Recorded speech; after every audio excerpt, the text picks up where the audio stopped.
This is the tier list for the Moonlight 5-star hero selector that we'll be getting for current and returning players, which we'll be getting alongside the 10 random 5-star tickets.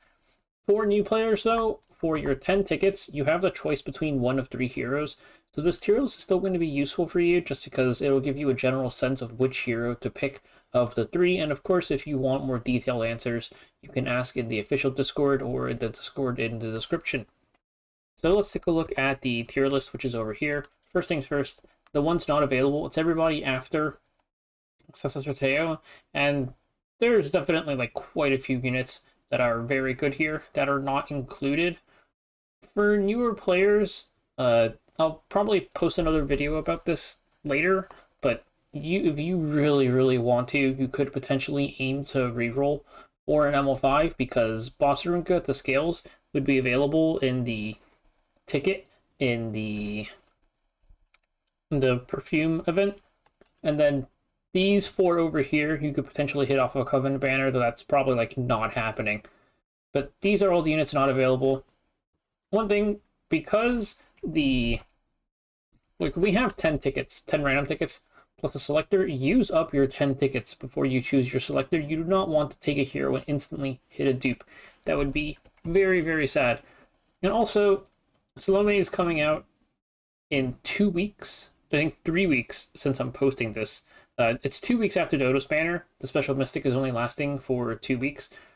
So she's coming pretty fast, and you might want to see how she like affects the meta because she looks to be pretty strong with her copy mechanic. Anyways, for the S tier, first up is Briar Witchesaria. She is such an incredibly strong cleave unit right now, especially because of Nodos. Nodos is a unit that you just have to kill him immediately. So she's your best bet for being able to do that. Even if you're a newer player, I think it's still worth picking her up because one of her things is that to use her to cleave efficiently, besides really good speed gear, you need Renewed Will Artifact plus 30. Even without that though, like she's still an Ignore Efrez strip into Unbuffable plus Death Break, and also has her S2 passive, which nullifies Revive. So she's still got really good utility, even if you can't fully utilize her as a cleave opener. For Guild War and stuff, like there's team comps where you don't need her to be taught like super fast and it still works fine. So I still think she's an amazing unit even for newer players. Imperial Olanav, if you don't have her, I think she's one of the most important units to have on your account just because of how strong her S2 passive is. There's no other sources of team passive Penres. The closest you get is like Diane, but you have to press a button for that. Imperial Olanav is fully passive. She is just such an important support unit to have. Then we have Ruel, incredibly strong in RTA. Her healing is mostly burst healing and revive. If you're looking for like sustained healing, it's not exactly her. And she's got like different ways to play her, in the sense that some people run her Candlestick for that like spam cooldown reduction, spam skills build. Some people go Idol's Chair, which gives you a bit more tempo. And even in the Idol's Chair scenario, when she's left alone, she'll cycle herself a bunch. Just really annoying unit to deal with. And she's used like in all sorts of playstyles. So definitely worth picking her up if you don't have her, especially if you play a lot of RTA. There's also Maid Chloe. Maid Chloe, more of a healer. Because she's got her AoE team heal, she's got defense buff, revive buff, revives everybody a little bit.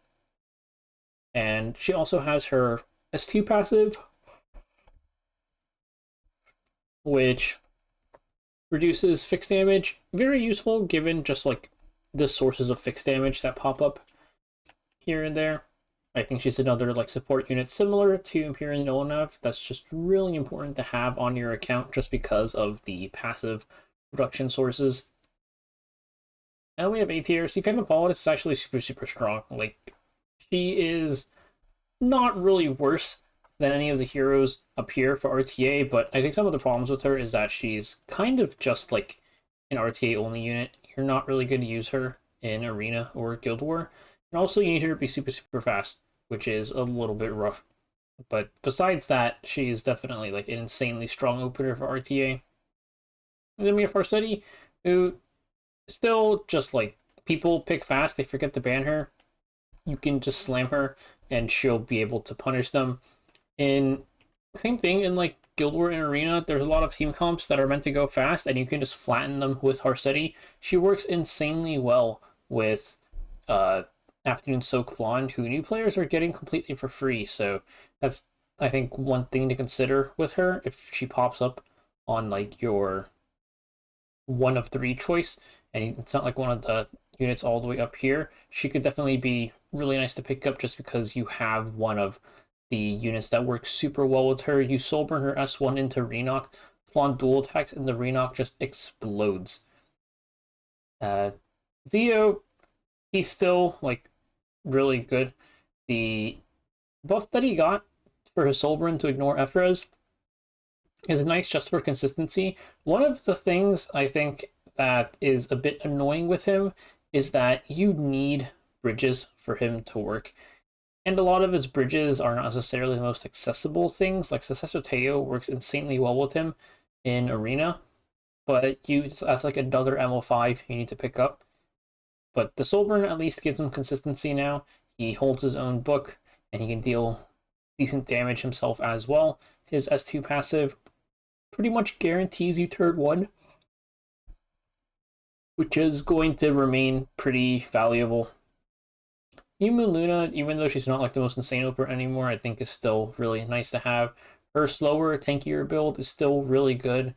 You can still use her fine in like Guild War and Arena, and she's definitely still strong in RTA as well. It's just the full AoE, ignore Ephra's, strip, steal, buff block is very, very good.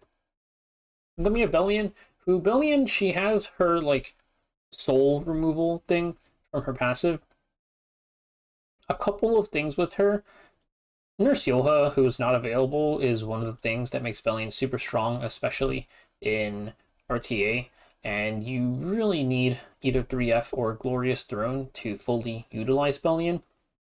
Besides that, the soul block is still useful, like here and there in Guild War or Arena, just to like when you see Frieren, sometimes just removing all of her souls and being able to kill her helps out a lot. So she has some usage there. I think if you don't have like 3F or Throne, and potentially just if you don't have Yoha, her prio is like a lot lower, maybe like down here-ish, but could just be a nice unit to pick up just so you have the her S2. And Throne like just came out. We're probably not getting it back for quite a while.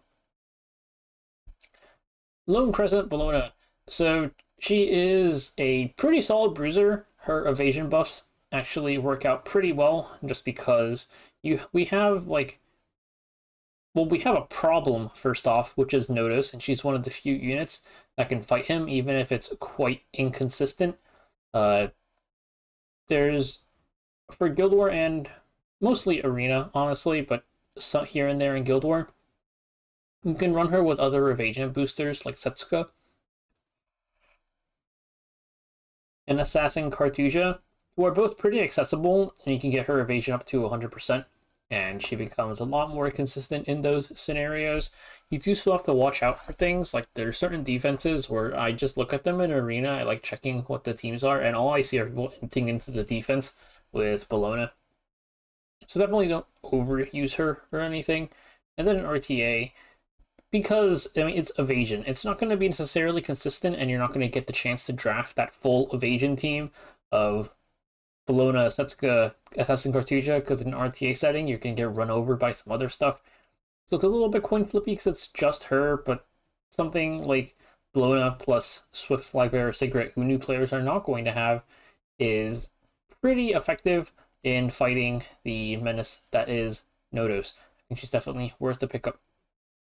Spirit Isoline, getting hurt a bit by some of the new units that have come out because they're able to like deal with her pretty effectively, but she's still a really strong DPS, and her revive is great. She has that free soul burn, just gives her so much damage turn 1. Yeah, just a nice solid single target DPS if you need it.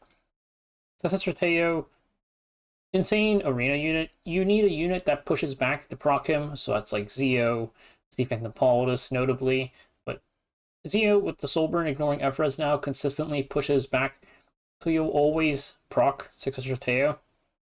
And then he has, I think, the only source of 100% strip into ignore F-res, 100% death break, which is pretty sick AoE. So yeah, really insane combo. Only thing worth noting is you need like an enabler for him to go. And then we have Commander Pavel. I think Commander Pavel is actually really, really good. The only problem is that he is like not a. He needs pretty high cost partners, I guess. So you can run something like pretty common. You'll run like Briar Witchesaria plus ML Diane, and then they both crit and they proc Cavill, but that requires your Briar Witch to be on a crit chance Nicholas, and if your top speed Nicholas isn't crit chance, or if there's a really significant drop off, that can really hinder your ability to use Cavill, because then you would just get outsped when you're trying to cleave with her in RTA. And Guild Ward's not a huge issue, because like 280% area cleaves a lot of teams still, but yeah, that's one thing, is that Commander Pavel, a lot of his usage is kind of dependent on like how fast you can get with a crit chance Nicholas on an opener. And then we have Straze, who mainly just like end of draft cleaver, but I think in Arena Guild War right now, he's actually really strong, because a lot of people have started shifting back into using Harcetti teams for defense, and it's like they just forgot that Hwa-Young, Aram, Straze exists. It doesn't matter if you have Setsuka, because we have Xeno now. You just plump Xeno on there, and then Xeno just nullifies all your evasion. So I've been getting a ton of usage out of Straze. A bit less the higher up you go in Arena, because, I mean, some people are taking Knowledge Seed. That doesn't matter. You just kill them through Knowledge Seed, even if they roll like evasion and crit res. It doesn't matter most of the time. And then the more annoying stuff is stuff like Bystander Hwa-Young, who's actually sitting here right next to him.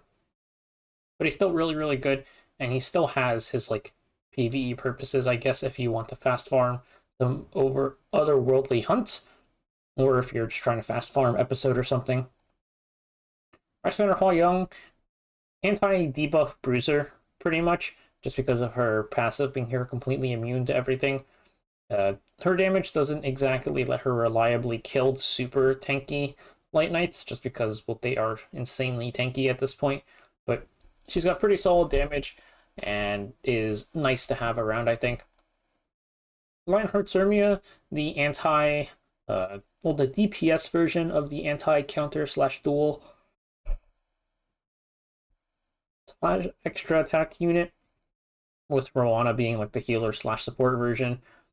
She's still pretty useful. Like, I think because just the way she works, whenever certain units pop into meta, she'll be able to counter them pretty effectively. And they've been pretty consistent in buffing her to sort of keep her in line with the new units that come out. Like, so she'll fall down sometimes and those buff her back up, which it takes a while, so she's not always in meta. Right now, she has a really bad matchup at Adodos, but in Arena, there's still a lot of the old defenses that you can just Zermia into, and it works okay. We'll see how much longer that holds up. Last Rider Crown, really nice into units that are forced to AoE, like Frieren. He gets such a big barrier from his S2. You can hold Crown of Glory to remove souls and also further reduce the AoE damage. His S3 reducing cooldown is really, really nice, especially if they're force proccing his self cooldown reduction and he gets S3 back up. It can lead to you cycling your skills a ton really, really fast. So pretty solid knight. Fallen Cecilia, really not as strong because of Maid Chloe fulfilling a somewhat similar niche, which is the S2 additional damage reduction, but she has some other stuff, like she is a knight, she can hold Aureus, her barrier passive is nice for like reduction and stuff, and then her Soulburn S1 provoke is pretty useful sometimes. You're definitely not going to use her as much as Maid, but sometimes you just don't have the option to pick Maid for whatever reason, and she can be pretty useful. Hellion Lua is another opener. She's not the premier opener, but there's going to be situations where she is very useful. I think if you have the speed gear to spare, she could be a unit that you could potentially look to pick up. Urban Shadow Shoe is just injury unit, pretty much. Her gear is a little bit weird, but She is a pretty solid injury unit if you're in need of one of those. So these two are in the upcoming coin shop, so I put them down here. Lone Wolf Peyra, similar to like Kelly and Lua in the sense that she's not as good of an opener as she used to be, but there's certain like team comps that revolve around her because she does have her like her opening move extra turn into S1. Like you could run her with some Summer Break Charlotte or something, or like a Fun Cleave or something. Not super insane or anything. Definitely fallen quite a bit from where she was before, but could be a unit to pick up if you want. Architect, like the buffs they made to her just made her a lot more consistent. She's a pretty late DPS pick in case you want the target thing to hit any sort of evasion unit and you're cleaving. She holds her own book. The F3 does a pretty big amount of damage. She's kind of just like a DPS in certain situations. So then CTO, these units are like a bit more situational. I wouldn't say they're really bad. I think these are like all like still pretty solid units. Sage Ball and Sezen, he's really good. It's just only in specific situations, being an anti-cleave unit. His S2 passive lets him cut. You can actually press the S2 to strip everybody, sleep them. So just certain anti-cleave situations, he'll end up being really useful. And then we have Dragon King Shroon, who you can use her with Renok. Renok also has other bridges now, like Tactical Archetype Kali plus Vildred work really well with Renok, but the Renok plus DKS combo is still a pretty good staple. And then if you ever find yourself in need of like anti-stun slash sleep slash fear, her passive helps out a ton with that. I've seen people pick her into Swift Flagbearer Cigarette. Don't know how effective it actually was, but I've seen people pick her into them.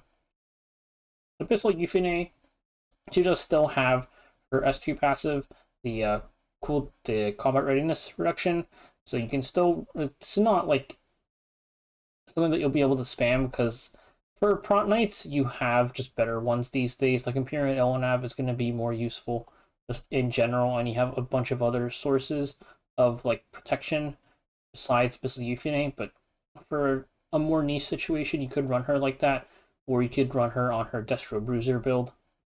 Death Dealer Ray, I'm not gonna go over all of these units honestly. They're just like more like niche situations. I'll talk about just what they do, I guess. Death Dealer Ray S3, strip everybody, non-attack skill, and then also apply Venom, and then his S2 just gives the Pestilence buff where everybody applies Venom and detonates it. He's a bit too slow these days in terms of like what his kit wants you to do. Even with Biblis coming out, I don't think there's any sort of like real combo there, but he still does get used occasionally. Solitaria, another unit that just negates a mechanic entirely, which is Focus.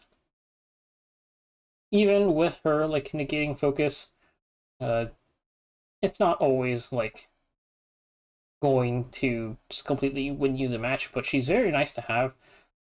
I'm trying to think like what focus units are prevalent right now, and I'm too tired to really think that hard, but sometimes you'll be able to pick her just to negate focus. Twisted Eidolon Chiron, kind of just one of those units that has a big target on him because they have to kill him before he gets his big S3 off with like the full fighting spirit. And at the same time, he has his counter buff, so he'll be hitting them back. Sylvain Sage Vivian, DPS unit pretty much. She's temporarily debuff immune as long as she has focus, with her focus getting consumed. I guess this is like a focus unit. With her focus getting consumed for damage reduction if you hit her hard enough. Just a potential DPS option. Design her a little bit. Cleanser, her S3 reduces debuff duration, and then also can deal a good bit of damage. This is just a cleave DPS. Wants to spam soul burns. He gives himself hit chance buff plus attack buff. And then his S3 after you soul burn twice gets a bunch of pen res. Just big damage nuke. Requiem Rowana. One of the more interesting units because she only moves when your front unit moves. But she's just sort of like a cooldown reset for cleaves. and also does a bit of damage.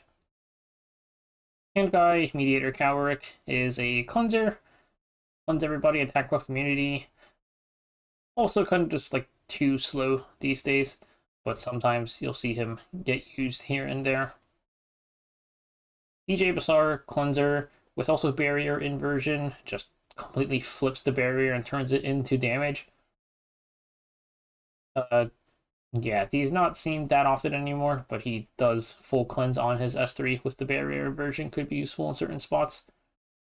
Another cleave support, she gets CR every single time any one of your units moves, so she just bridges herself pretty much, and then her S3 stun plus burns can do quite a bit of damage, and the stun of itself, of course, is very annoying as well, just no strip. Top model Luluka, they buffed her to make her like more of an opener, which I'm not sure how well like that's going on ladder. I haven't heard great things, but maybe in Lunatic Draft, I think we'll probably see her a bit more just as you go down the list of openers. Conqueror Lilius, also kind of fallen from grace a bit as an opener, but she's still pretty useful in Arena just because you can do like Conqueror plus the Bystander, the Summer Hua Young, and it's still a great combo. Dark Corvus with the Warfare set, you can S3 immediately. Pretty sick for a Guild War in some spots, because you can just instantly pop a unit and then like a ROM S3 him and pop another unit or something. And then Apocalypse Ravi, she has Penres. I've seen people try to tank Nodos with her because of her Penres. You have to make her ridiculously bulky though, because he has elemental advantage on her still. So it's not necessarily a great time, but she is just a very tanky HP scaling bruiser pretty much. A lot of these units down here need Jesus, and I'm not really going to talk about them. Some of them might have like some sort of niche usage, but these are pretty much the last ones that you would pick up, I think. So yeah, this got kind of long. There is a lot of ML5s. For your Selector, again, wait for your ML5 tickets, and you might want to hold out until Salome comes out. But for newer players, you have no choice. Just try and pick up whatever is higher up or whatever you think looks neat or sounds neat to you.